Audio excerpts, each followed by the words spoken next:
হলো? চলো। কিচ্ছু চাই না, আমি তোমার কাছে আর কিছু চাই না। আরে না রে বাবা, আরে কি হলো? চাক চাক চাক চাক। Hello guys, welcome to my family, my sweet and simple world. আবার চলে এসেছি তোমাদের কাছে। এবারে প্র্যাঙ্কটা নিশ্চয়ই বুঝতে পেরে গেছো থাম্বনেল আর টাইটেল দিয়ে, বেশি কিছু বলতে হবে না। কিন্তু এবারের প্র্যাঙ্কে আমার একটা বার্তা আছে। বার্তাটা হলো এটাই যে সেই সমস্ত ওয়াইফদের জন্য যারা হাজবেন্ডের পকেট না বুঝে আনসার ডিমান্ড করে, যারা সেই ওয়াইফদেরকে বলছি যে তোমরা এই ভিডিওটা দেখো, দেখে তোমরাই ডিসাইড করো যে তোমরা তোমাদের হাজবেন্ডের কাছে আনসার ডিমান্ড করছো, যে সেই ডিমান্ড পূরণ করতে একটা বেচার হাজবেন্ডের কতটা পরিশ্রম করতে হয় এবং সে কি ডিসিশন লাস্ট পর্যন্ত নিতে পারে। তো তারপর ডিসাইড করো যে তোমরা ঠিক করছো কি ভুল করছো। ওকে, আর বেশি কথা বাড়াচ্ছি না, এবারে শুরু করবো প্র্যাঙ্কটা তোমাদের মোদির উপরে। রুকো যারা, সবার করো। অফিস থেকে চলে এসেছি ছাপিয়ে নিয়ে, একদম সুন্দর করে অ্যাপয়েন্টমেন্ট লেটার। নেভিতে কি পেয়েছি? চাকরি। তার জন্য আমাকে 3 বছরের এগ্রিমেন্ট, যেতে হবে। তারপর দেখি ওয়াইফের রিয়াকশন কিরকম হয়। ঠিক আছে, তোমরা সঙ্গে থাকো, কেউ স্কিপ করবে না, এবং পুরো ভিডিওটার মজা নিতে হলে তোমাদের পুরো ভিডিওটা দেখতে হবে। ঠিক আছে, আর বেশি কথা বলবো না, শুরু করছি প্র্যাঙ্ক। তো অফিস থেকে এসেছি, এসে একদম কোনো কথা বলিনি, সিরিয়াস মুডে এসেছি। এসে ফ্রেশ হয়েছি, সিরিয়াস মুডে এসে ঘরের ভিতরে চুপ করে বসে আছি। অ্যাপয়েন্টমেন্ট লেটারটা সামনে রেখেছি, ফেক অ্যাপয়েন্টমেন্ট লেটারটা। তারপরে ওয়াইফ আসবে, তারপর শুরু হবে আসল প্র্যাঙ্ক। তোমরা দেখতে থাকো।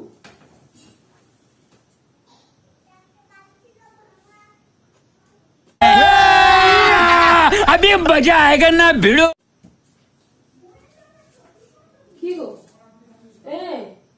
তোমার মুড কেন এরকম? কি হয়েছে নাকি? না না, কিচ্ছু হয়নি, কি হবে? মুড এরকম হঠাৎ করে গাম্ভীর্য করে রেখে দিয়েছো, কি ব্যাপার? কিছু তো ব্যাপার হয়েছে? শরীর খারাপ? শরীর ঠিক আছে তো?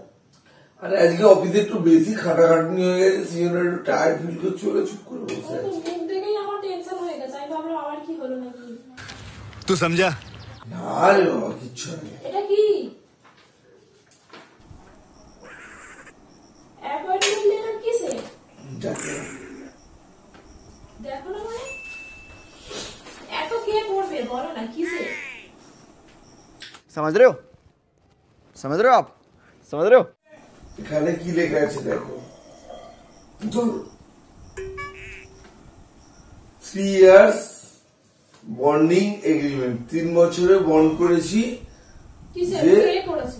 আমি 3 বছরের বন্ড, যে ইন্ডিয়ান নেভিতে ক্যান্টিনে চাকরি পেয়েছি, প্রত্যেক মাস স্যালারি 1,15,000, এই যে অ্যানুয়াল মান্থলি স্যালারি গ্রস 1,15,000। अरे कहना क्या चाहते हो? ঠিক আছে, আমি কিছু বুঝতে পারলাম না, কি ব্যাপার? মানে হচ্ছে আমি আর 1 মাস বাকি, 1 মাস দেখো ডেট, আজকে ডেট কত দেখো, এই দেখো আজকে কত তারিখ? 25 তারিখ। হ্যাঁ, সামনের মাসে 25 তারিখে আমার জয়েনিং ডেট। ঠিক আছে, তো আমার মেন কথা, মুদ্রা কথা হলো আমি ইন্ডিয়ান নেভিতে ক্যান্টিনে চাকরি পেয়েছি, 3 বছরের এগ্রিমেন্ট, এবারে পার মান্থ 1,15,000 টাকা স্যালারি। ঠিক আছে, তুমি আমি তো ঠিক আছে তো বলে দিলে, কি এই ব্যাপারটা আলোচনা কার সাথে ডিসকাস করে করলে এটা? ये बड़ी अच्छी बात कही आप। যা ডিসকাস করার কি আছে? बड़ा हरामी हो बेटा। তুমি যে এটা এই যে এত বড় একটা ডিসিশন নিলে, কি বড় ডিসিশন নিলাম? বড় ডিসিশন মানে তুমি তোমার ফ্যামিলির থেকে 3 বছরের জন্য দূরে চলে যাচ্ছ, তাও আবার নেভিতে, সেখানে খোঁজ খবর, তোমার ফোন টোন কিছুই পাবো না। क्या चल रहा है शमशेर सिंह जी? देखते जाओ बस। তোমার ছেলে বউ সব মানে হাওয়ায় ভেসে ভেসে ওরা উড়বে, সেরকম ফোন একটা পাবে না কে বলবো? ফোন তো পাবে রে বাবা। আমি তো সবটাই শুনি রে বাবা, শুনেছি তো। তুমি এই ধরনের ডিসিশনটা নিলে কার সাথে ডিসকাস করে? क्या माल है यार। শোনো ভালো করে শোনো, শোনো মানে আমি তো তোমার ফ্যামিলি, আমার তো জানার অধিকার আছে। তোমাদের জন্যই তো ডিসিশন নিয়েছি। এটা নিশ্চয়ই একদিনের ব্যাপারটা হয়নি। একদিনের ব্যাপার নয়। শোনো আমি অ্যাপ্লাই করেছিলাম আজ থেকে 4 মাস আগে। আর আমি ডিসিশনটা তোমাদের জন্যই নিয়েছি। I have taken this decision only for you and my child. তার জন্যই যে তোমাদের ফিউচারটা অ্যাটলিস্ট ভালো হয়। ফিউচার ভালো করতে গিয়ে একটা দিনের পর দিন কুড়ে ছেলে বউ থাকবে, হঠাৎ করে রাত্রিরে ছেলের কিছু অসুস্থ হয়ে গেলে আমি একা কোন দিকে? ফ্যামিলি আছে, মা বাবা আছে, পাড়া প্রতিবেশী আছে। বয়স হয়ে গেছে, আমাদের পাড়া প্রতিবেশী কে আছে এখন? নিজের স্বার্থ ছাড়া কেউ আছে কারো দিকে? তোমার মনে হয় एकदम इन्होंने वक्त बदल दिया, जज्बात बदल दिए, जिंदगी बदल दी। তুমি এই ধরনের আমি যেটা বলছি মেন কথা এসো, আমি যেটা বলছি তোমাকে মানে what I am trying to say, যে আমার কাছে আর মাত্র 1 মাস সময় আছে। এই 1 মাসের মধ্যে আমাকে সবকিছু মেন্টালি প্রিপেয়ার করতে হবে, সবকিছু করতে হবে। তুমি সেইভাবে মেন্টালি সেট আপ করে নাও যে 3 বছরের জন্য আমরা ছাড়াছাড়ি হচ্ছি। আর শোনো মেন কথা হচ্ছে এগ্রিমেন্টে অনেক টাকা পাবো, আর সেই পয়সাটা তোমাকে অ্যাডভান্সের যে টাকাটা পাবো, অ্যাডভান্সের টাকাটা দিয়ে গেলে তোমাদের খাওয়া পড়ার কোনো অভাব হবে না। আর প্রত্যেক মাস তো আমি পয়সা পাঠাবো, তোমাদের এদিক থেকে কোনো প্রবলেম হবে না। আর সব থেকে বড় কথা, তোমার যে স্বপ্নটা তুমি আমাকে বলো যে তোমার একটা সুন্দর 4 চাকা, একটা হেভি একটা 4 চাকা চাই, তো মেনলি এই স্বপ্নটা পূরণ করার জন্যই আমার এই ডিসিশনটা নেওয়া। আমি কি বলছি বলো, তুমি কি পাগল হয়ে গেছো নাকি? কেন তুমি এই ধরনের ডিসিশন কেন নিয়েছো? আমি বাচ্চাকে নিয়ে আমি কি করে থাকবো একা একা? তুমি তোমাদের জন্যই তো নিজে অ্যাটলিস্ট তোমরা তো ফিউচারটা তো ঠিক হোক। আমরা যদি আমাদেরকে জলে ভাসিয়ে দিয়ে চলে যাবে, কোথায় জলে ভাসবো? আমার যদি 3 বছরের স্যাক্রিফাইসে তোমার যদি একটা এত বড় স্বপ্ন পূর্ণ হয়, তোমার একটা সুন্দর গাড়ি কিনে দিতে হবে, তুমি আমাকে বলো না যে আমাদের একটা ভালো 4 চাকা হলে লাইফটা হেভি চলবে, লাইফ স্টাইলটা ভালো থাকবে। আমি কি বলছি, আমার ওইসব কিছু চাই না। मजा आया। ঠিক আছে, তুমি তো ডিমান্ড করো আনসার। ওইসব কিছু চাই না। তুমি আমি জানি না তুমি আমাদের কাছে থাকবে, তুমি যাবে না। তারপর আমি ডিসাইড করে ফেলেছি গো, আমি ডিসাইড করেছি অলরেডি। এর মতো একটা জায়গায় সেই অথল জলে শুধু ভাসবে, তারপর তোমার যদি লাইফের কিছু হয়ে যায় তখন কি হবে? আমার জীবন জলে ভেসেই যাবো আমরা। তাহলে तुमको पागल कुत्ते का गाड़ी उठा के ले जाएगा, बता रहे हैं हम। আমার যদি কিছু হয় তোমাদের লাইফ সেট হয়ে গেল। আরে শোনো, আবার আমার যদি ভগবান করে সত্যি যদি সেখানে কিছু হয়ে যায়, তোমরা কম করে হলেও 50 লাখ টাকা পাবে, সেই ইন্স্যুরেন্স তো রয়েছে। আমার টাকা পয়সা কিছু চাই না, আমি জানি না তুমি যাবে না, বলো আমাকে কতটা যাবো না? আমি যাবো, ডিসাইড করে নিয়েছি। আর সব থেকে বড় কথা, কেন তোমার ডিমান্ড नहीं, तू समझा नहीं।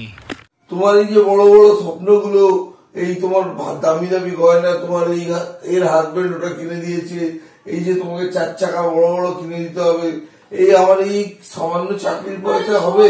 समझने के लिए अक्ल चाहिए, जो तेरे पास नहीं मेरे पास है। শোনো, আমি তো তোমাকে ওগুলো এমনি গল্প ছলে বলে, আমি তুমি তো দিনের পর দিন আমাকে সেটাই মেন্টালি টর্চার করেছো। তারপরেই তো only for that I have decide এই কাজটা করার জন্য। কি বলছি, তুমি যাবে না, ঠিক আছে? আমি ডিসিশন নিয়ে ফেলেছি, আমি চলে যাবো। আমি যাই না, আমি যাবো। তোমাকে যেতে দেবো না, আমি যাবো। আমি তোমাকে যেতে দেবো না, শুনতে পেয়েছো? আমি তোমাকে যেতে দেবো না, তুমি যাবে না। আমি যাবো না, কি গো, যেও না প্লিজ প্লিজ। আমি তোমাকে আমি ডিসাইড করে নিয়েছি, আমি যাবো তো আমি যাবো। না না, শোনো না, আমার কিছু চাই না, আমাকে কিচ্ছু দিতে হবে না। তখন তোমার মনে ছিল না যখন এইগুলো ডিমান্ড গুলো আমি তোমাকে কোনো ডিমান্ড করিনি, আমি জাস্ট তোমাকে বলেছি। শোনো, বলেছি না, তুমি তো দিনের পর দিন মেন্টালি আমার টর্চার করতে, যে আমার এই চাই, ওই চাই, সেই চাই। তার জন্যই তো আমি এই ডিসিশনটা নিতে বাধ্য হলাম। বলো, তুমি যেও না প্লিজ, তোমাকে যেতে আমার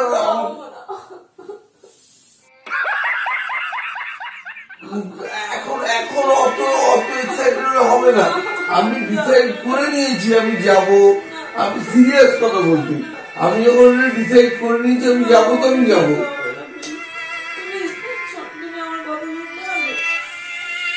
কথার কি আছে, তোমাদের ফিউচারের জন্য, তোমাদের যাতে একটা ভালো ফিউচার তৈরি হয় সেই জন্য আমি যাবো। আমি কষ্ট তো আমার হবে, স্যাক্রিফাইস তো আমি করবো। তুমি কি করে যাবে? তুমি কি করে যাবে বলো? আমি তোমাকে যেতেই দেবো না, দেখবে না। আরে কি করছো? আমি যেতেই দেবো না, তোমাকে বলেছি তো যেতেই দেবো না, এখানে আমি তুমি যাবে কি করে? কেন? ছাড়ো ছাড়ো ছাড়ো, কি হলো? আমি তোমার কাছে কোনো কিছু চাই না, আমি আজকের পর থেকে কোনো কিছু চাইবো না, প্রমিস ইউ, চাইবো না আর কিছু। কি বলছো তো? আমি কিছু চাই না। সত্যি কথা বলছো তো? শুধু তোমার না সত্যি কথা বলছো তো? না দাঁড়াও দাঁড়াও দাঁড়াও দাঁড়াও দাঁড়াও, সত্যি কথা বলছো তো? হ্যাঁ ঠিকঠাক ভেবে বলছো তো? সাক্ষী আই দেখো, আমার বন্ধুরা সেখানে সাক্ষী আছে। কি সাক্ষী? সাক্ষী বলে হাই যে কি সাক্ষী, বন্ধুরা দেখো কি চলছে। তুমি এগুলো নিয়ে প্র্যাঙ্ক করা আমার সাথে, তুমি তো আমাকে খাওয়াচ্ছো। বন্ধুরা সত্যি কথা বলতে এখনো সাক্ষী আছে যে তুমি আর এই আলোচনার ডিমান্ড করবে না, ঠিক আছে তো? কি করবো? গায়ে সত্যি সত্যি প্রচন্ড ইমোশনাল হয়ে গেছে, প্রচন্ড ইমোশনাল হয়ে গেছে। এই মা আমারও খুব খারাপ লাগছে এখন সত্যি কথা বলতে। আমি বুঝতে পারিনি যে ভিডিওটা করতে গিয়ে, প্র্যাঙ্ক ভিডিওটা করতে গিয়ে মানে এইরকম একটা সিচুয়েশনে পড়ে যাবো বলে। তো আমার সত্যি এখন খুব খারাপ লাগছে। যারা হাজবেন্ডের পকেট না দেখে ডিমান্ড করো হাজবেন্ডের উপর, তারা আমার এই ভিডিওটা দেখে আমার ওয়াইফ দেখো দেখো বেচারি একদম ইমোশনাল হয়ে গেছে। তো ভিডিওটা আর বেশি বাড়াচ্ছি না, আজকের ভিডিওটা কেমন হলো জানিও। তোমরা যদি ভিডিওটা ভালো লেগে থাকে অবশ্যই লাইক কমেন্ট এন্ড শেয়ার করবে। তো ফ্রেন্ডস, তোমরা এরপর কি ভিডিও দেখতে চাও আমাদের কাছে রিকোয়েস্ট করো, তোমরা তোমাদের সব ডিমান্ড পূরণ করবো। আর তোমরা সাবস্ক্রাইব করছো না, বারবার বলছি তোমরা সাবস্ক্রাইব করো। যত বেশি সাবস্ক্রাইব করবে তত বেশি মোটিভেটেড হয়ে আরো হেভি হেভি হেভি ভিডিও নিয়ে আসবো তোমাদের কাছে। আর বেশি কিছু বললাম না, আজকে এই পর্যন্তই। ওকে, বাই।